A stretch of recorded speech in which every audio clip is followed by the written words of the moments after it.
Shazam Fury of the Gods was unfortunately put in a very bad spot, given the news of the start of a new cinematic universe damaged most, if not all, the opportunities this movie had going for it. It's hard to care for a universe that's about to end because we know there's no point to it. Not to mention the drama with a certain somebody.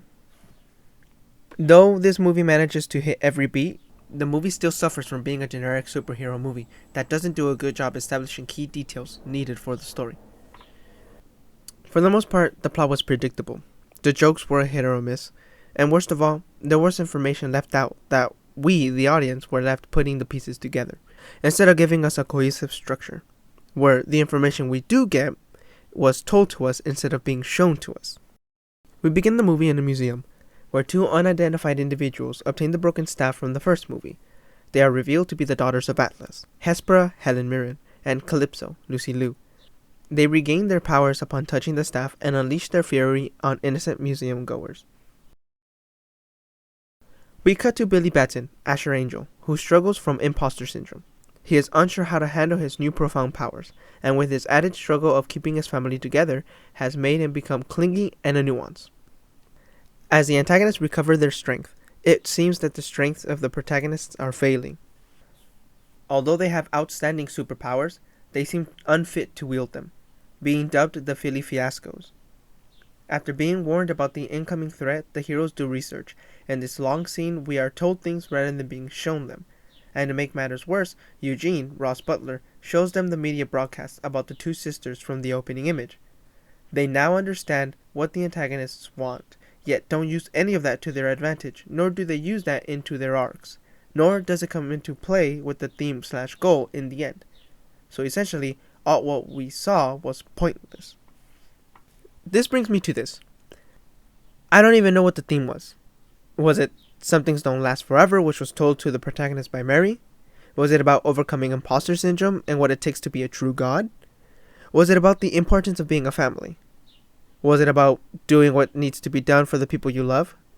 I don't know, because the movie touches base on all of these that it becomes convoluted, and in the end, I don't even know which one of these was the true theme. The antagonists were driven by hate, for being imprisoned by humans and losing their ability/connection with their magic. A good motive, though, was not effective because we were never given enough to empathize with the antagonists. A good antagonist has the same goal in mind as the protagonist, but takes a different route than the protagonist. This would inevitably result in their downfall. In Shazam Fury of the Gods, we never built upon the sisters' time entrapped in the realm that led to their hatred. The only time we're able to do this is through dialogue. So when their hatred towards the humans led, at least Calypso, into mass hysteria later in the film, it ended up feeling misplaced. As a result, when Hespera, with her dying breath, utters that Billy is a true god after all, what could have been the arc/theme does not make any sense. How did the antagonist counter Billy's perspective, his goal of being a true god? Well, I guess we can take that off the list of potential themes. Instead, why not begin the movie in a flashback, where we go back in the past where the wizards imprisoned the god realm, and in the process steal the seed from the tree of life.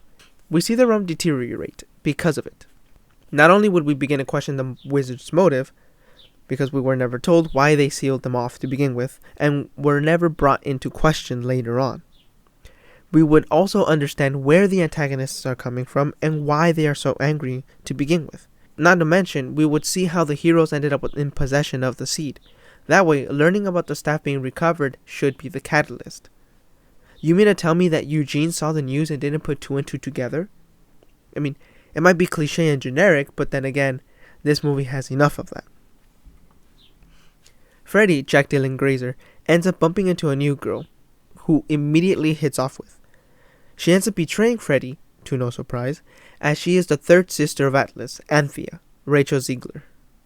After living for 6,000 years, somehow, Freddy got to her enough for her to betray her sisters for him, and enough for her to form a relationship with him. Maybe the theme is about family, and these two would be the key for both the protagonist and antagonist to understand their mistakes and change. No? Well, let's move on. In order to get Freddy back, Billy and the group set up a meeting ambush where they capture Hespera so they can trade Hespera for Freddy, though in the end, That is exactly what Hespera wanted because she cannot get into the Rock of Eternity, where the seed is located. First of all, how did the Daughters of Atlas know that they cannot enter the Rock of Eternity, but the champions can? Billy mentions it, but at that time, Hespera is already captured. How did they, or at least Hespera, know where the seed was located? How is it that the tree only has one seed? Does it only have one seed? How is it that it restores their realm but destroys Earth? Yes, Earth's soil isn't good for it, but it spawns monstrous creatures but creates beauty in their realm? We don't know because we were never told or shown that. We were only left to put the pieces together with our own imagination. We enter probably the worst part of the movie. The antagonists have acquired what they were after. Now, Calypso wants to destroy the human world as revenge for what they did. Calypso summons Layden and goes on a rampage. She inevitably plants the seeds after successfully blasting each family member with the staff, taking away their powers. Billy, being the only one standing, talks to Hespera and asks her for one more favor in a final attempt to stop the antagonist. After like the fourth product placement of a specific candy that's about to get banned, Calypso is trapped in the dome. Billy talks to Freddy how he held on too tightly and had to let go. He uses the staff as a bomb, killing Calypso and himself in the process. The problem lies where this specific journey does not open his eyes on being clingy, nor does it have the not everything lasts forever that Mary told him earlier on. Nor does it have him overcome his imposter syndrome. The wizard just said he chose right because Billy follows his heart, but with no apparent change. He was the same throughout the movie. Nor did Billy grow his relationship with Rosa. Nor did they use the information gathered from the journey to stop the antagonists. So I am left here wondering what the theme of the movie truly was. I found it hard to understand what Billy ended up learning and how. Sure, he said he needed to let everyone do their own thing, but how did he learn that? How was it that the antagonist changed his perspective? In what way through this journey did he make that epiphany? Was it because they followed him and in the end their powers got taken away because of him? Maybe. But then why have it where Freddy and Anthea both tell each other that they are more than just their powers? It's just too contradicting. The third act was just a bunch of nonsensical generic substances found in a third act of a superhero movie, where the protagonists make the heroic sacrifice to save the world.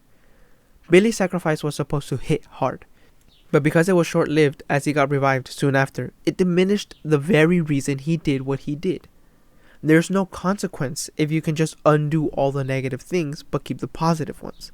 It ruins his sacrifice because in the end, he learns nothing. And I'd also like to ask, how did Billy's sacrifice bring peace to the God Realm? Overall, this movie was too generic. It could not pick a theme or a plot, so it chooses all of them. It took me so much time writing this review because I did not know how to put my thoughts into words, or ultimately what this movie was about.